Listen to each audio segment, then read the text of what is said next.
ক্রমবর্ধমান বৈশ্বিক অস্থিরতা, মধ্যপ্রাচ্যে উত্তেজনা আর তার সরাসরি চাপ এখন বাংলাদেশের জ্বালানি খাতে। পরিস্থিতি সামাল দিতে সরকার ভাবছে একগুচ্ছ কৃচ্ছ্রতা সাধনের পদক্ষেপ, যার প্রভাব পড়তে পারে আপনার দৈনন্দিন জীবনেও।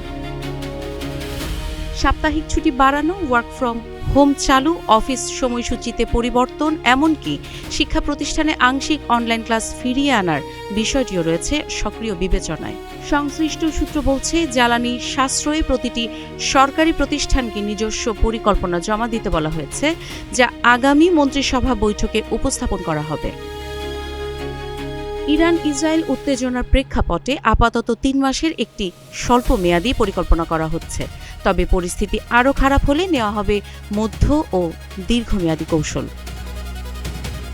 আন্তর্জাতিক বাজারে তেলের উচ্চ মূল্য, আমদানি ব্যয় বৃদ্ধি এবং ডলার সংকট সব মিলিয়ে সরকার এখন হিসেবি পথে হাঁটছে। তেলের দাম বাড়ানোর সিদ্ধান্ত আপাতত না থাকলেও ভবিষ্যতে নতুন পদক্ষেপের ইঙ্গিত দিয়েছেন কর্মকর্তারা। এরই মধ্যে অফিসগুলোতে প্রয়োজনীয় আলো বন্ধ রাখা, বিদ্যুতের দক্ষ ব্যবহার নিশ্চিত করা এবং নজরদারির জন্য ভিজিল্যান্স টিম গঠনের নির্দেশ দেওয়া হয়েছে।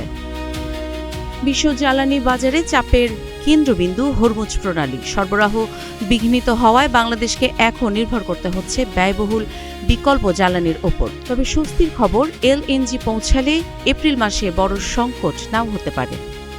কাজী ইশরাত জাহান দৃষ্টি, নাগরিক প্রতিদিন।